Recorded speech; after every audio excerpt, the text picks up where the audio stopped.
heard a lot about Kyler's versatility to play. You know what? Can I do this? Sorry, sure, you can do whatever you like. Yeah.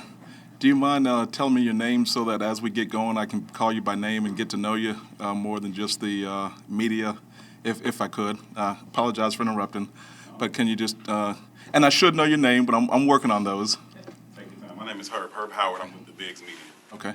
Coach, we've heard a lot about Kyler's versatility to play inside, to play outside. How do you view him? And will you try and get him to be a versatile player for you to be able to do both things, or we kind of focus on one from the onset and just kind of let him get that down, or are you going to try and cross-train him? You already answered my question. Yeah, we're just gonna let him do what he does and kind of see how he shapes out, and then give him one thing to do, and that right now that's outside, and then we'll see, how much he can do, how much we can push him. But as of right now, he'll be an outside corner. I'm not sure if it's left or right. Will yet to be determined, and we'll go from there. Dan Weeder from Chicago Tribune. Good to see you. When you got deeper into Kyler in the pre-draft process, from a coverage standpoint, what were the things that jumped out to you that fit with what Matt wants to do defensively and yourself, obviously? Yeah, first of all, was just size. I like the size that he has, thickness. He's not a frail guy. He's a thick guy. So those attributes, and then the attributes that Mom and Daddy gave him. He's got speed. He's got the right temperament that we like. He is athletic. He runs. And then we look at the football IQ. He's instinctive. And then we go to the stuff that he did on tape. He's sticky in coverage at the top of the route. He stays connected. And then he finishes plays, which is the most important thing, that at the moment of truth, he makes a play. So there was a lot to like about the guy. With Courtney Cronin, ESPN. With Dominique Robinson, for someone who's still learning the position and how to play defensive end, do you have to almost have a special plan, maybe a slower plan for someone like that who is learning about different, the way to get in his stance, that he doesn't have the pedigree of somebody who's done this for 10 years now? Do you have to go about it in a different way? Say no, not one bit. And I look at it from this standpoint, that we never assume that a player knows what to do. So even if it's a 12-year vet, when a guy comes in, we start from scratch. We never assume. We never assume they know where the restroom is. We never assume they know what a notebook is. We never assume that they know how to get in the huddle. We start from square one, and we teach everybody in the building. And that's one of the things I think that Flus talked about when he was first hired, that the guys that we hired are phenomenal teachers.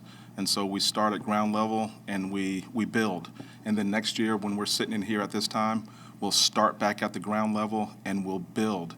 And so guys will have a good foundation, and then we'll keep working on that foundation over and over and over again. So each guy we treat as an individual, and we have a plan for each guy. So the one, I think, good thing about our coaches is that when a guy comes in, they're looking to improve every player that steps in the building, from the bottom of the roster to the top of the roster. Yes. Jason Leisure with the Chicago Sun-Times. Yes, sir. How would you explain to those of us that are not in your offices and in the meetings exactly the working dynamics between you and Eberflus, where he said from the beginning, you're going to be calling the defense, you're going to be your own defensive coordinator, but you're clearly working under the umbrella of his defensive philosophy. So in what ways would this be your defense? Well, I'm not quite sure if it's, and this is in a super respectful way, Coach Eberflus's defense.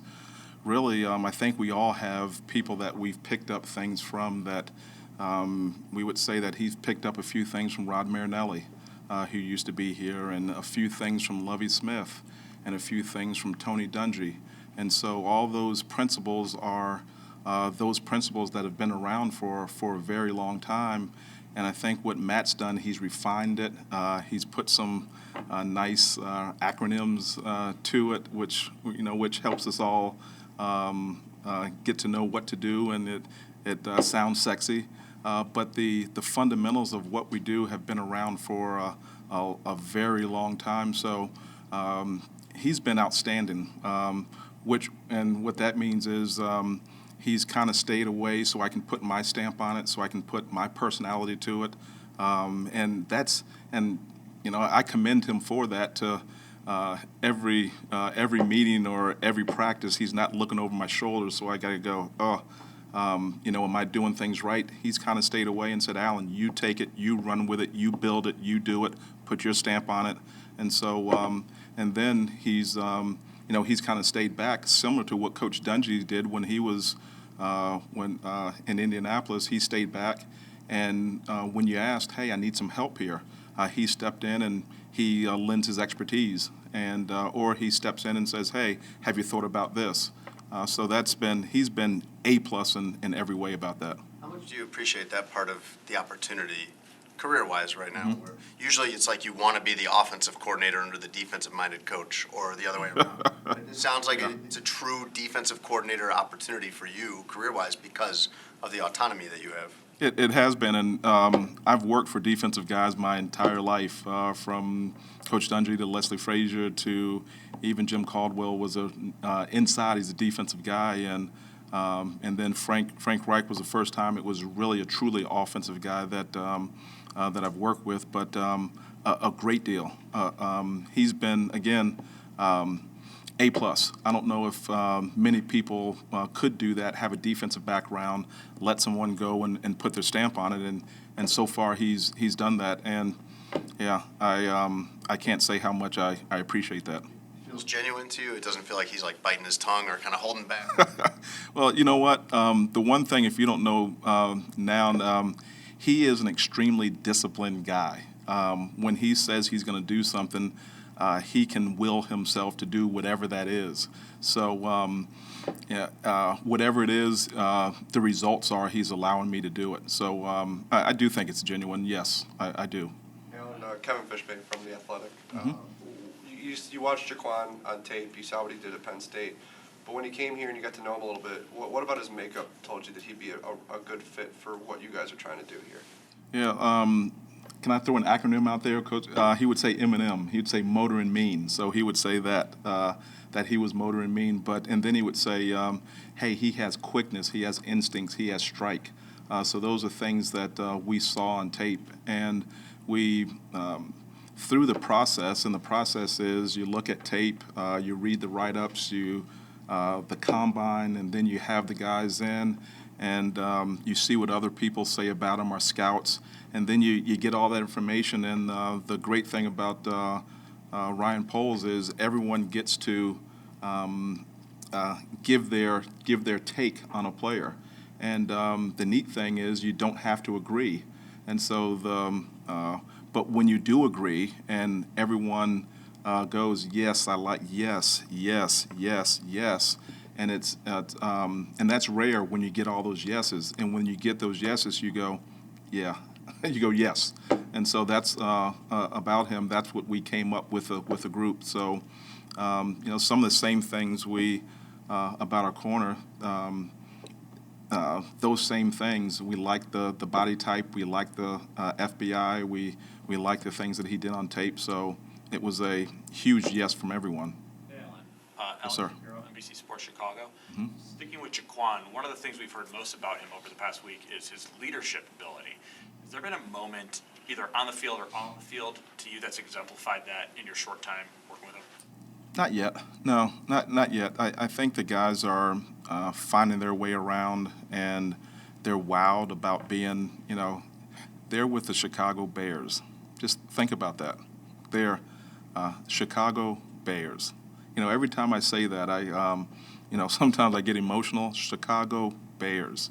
And so right now, I think they're just and really everyone that we had in this week, they're just a little bit in awe of walking through that hallway and seeing those names up there, seeing the pictures, being in the Walter Payton Center. So right now, no, but that will come through. The one thing that comes through is he's self-assured on the football field. There is no doubt about it. He gets in the huddle, he makes the calls, he's moving fast, he's not moving like a rookie. But so that other part will come out as we go. Alan, is there a benefit when, I know you said Kyler, the plan is to start him outside.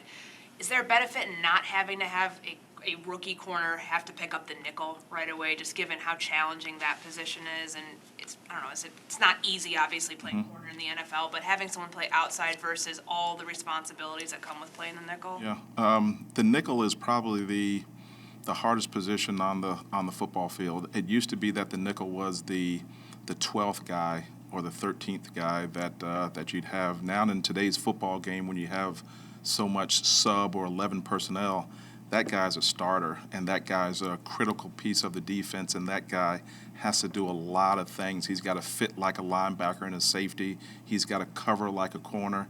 He's got to have the mentality of a Mike linebacker. So to have him go outside and inside, it's tough on a rookie. So to be able to stick him in one place and let him go and develop and learn and feel comfortable, right now that's the plan. But it's the plan to be determined. I get to change it when need be, if we need to. So that's the plan now. Similarly with Dominique Robinson, he's a guy, very intriguing prospect, could be steal of the draft, could maybe never develop into a productive defensive end at this point. Do you think that you're going to use him more for the skills that he already has right now, at least for his rookie year, and say, this is what you do well, do a lot of that, or are you going to try and develop his other skills, run game, run fits, those types of things? Yeah, we got to see. We hadn't put pads on yet. Right now, it's football in pajamas. Might as well be playing basketball. So we have to see what, we're not going to give him a whole bunch. And really, we're saying him, but all our guys. We're going to say, hey, line up here. If you get this stimulus, this is the response that you're going to give us. And we're going to teach it over and over and over again, and then see kind of what he does. And we're not going to limit him to and say, you know what, he hadn't played defensive end very long, so we're only going to do this. We're just going to, with all our guys, we're going to give them very specific roles, see how far they can take it, and then let them do it on Sundays, and then keep pushing and keep pushing and keep pushing, and see what their limits are, and see how far they can take it. So right now, with good players, you don't limit them, and you'll find that kind of like our kids. You give them, and I hate to say they're kids because they're grown men, but you set the bar high, and you'd be surprised at how far they'll go. How do you feel right now about where you guys stand at 3 technique, and why is that such an important position as part of the pass rush in this scheme? The 3 technique can affect the quarterback. Usually it's the 3 technique, and you'll hear one of our coaches refer to it as the under tackle. The 3, he affects the quarterback, and it's the nose that usually gets all the doubles. And if the nose is getting the doubles, the 3 gets to run to the ball. Usually if you have a good 3 and you have a good nose, the ball never gets out the side of the 3 and the nose, and you can play football between the tackles. But that guy, in essence, can affect the quarterback. And anyone that you get, any position that you can get that can affect the quarterback in a positive way for the defense is a huge plus, because it's a quarterback-driven league. And anytime the quarterback is worrying about, a guy or that guy, it's a big plus for the defense. Mark Potash from the Sun-Times. After seeing a lot of these guys on tape, how much different is it seeing them actually in person? Is anybody faster, bigger, whatever, better than you thought by seeing, even in a couple days, and seeing them in person? Yeah. No, not yet. Well, not yet. I hate to say that, but our scouting group, they did a great job of showing us what they could do. And when you have the combine, and then when you've seen the guys get out there and run and do those type of things, right now, no. But I'm hoping it's going to come where I'm going to look out there and I'm going to go, wow, I didn't see that before. Right now, no. With their has been that, has there been that effect have you seen that before, where a guy's better? Yeah. in person than that? Better than advertised? Yeah. Yeah. There are a whole list of them, yes. Anyone that you could point to as a great example? Bob Sanders. Yeah. You look at. What did you see on tape and what you see, what? Well, we saw on tape that he's an equal opportunity hitter. He hits everything that moves, and then you get him in the building, and you go, I thought he was fast, and then I go, ooh, not that fast. Adrian Peterson, you go, wow. And the players, an old player that was here, Kelvin Hayden, he said, Coach, you told me he was fast, but not that fast. So there's some guys that transcend. You look at the tape and then you look at them in person and you go, gosh, man, they're on fast wind, or they look like it's going faster than what we saw. Sean Hammond from Shaw Media. You guys got two undrafted linebackers, Jack Sanborn and Jalen Alexander, both grew up 20, 30 minutes from here. Do you get a sense of what this opportunity means to them, and in general, what do you see out of those guys? They're sitting in Halas Hall. I mean, for those guys, just like me, they with Sanborn, he comes in and he goes, wow, and everyone uses that word, wow, but they get to sit in the seats of Chicago Bears, and so when you grow up in a town that everyone goes that, hey, the Chicago Bears, everyone in town loves the Chicago Bears, and you're sitting in one of those seats, you get a seat at the table. You don't take it for granted, and believe me, they do not at one bit. And so, and I appreciate that. You don't, they don't take it for granted. They enjoy being in there, and they should. When you get to play professional football for the Chicago Bears, that's a major deal. So I know it means a great deal to them. And one thing that they said they would do was empty the tank every time they come through those doors, and we appreciate that. Yeah.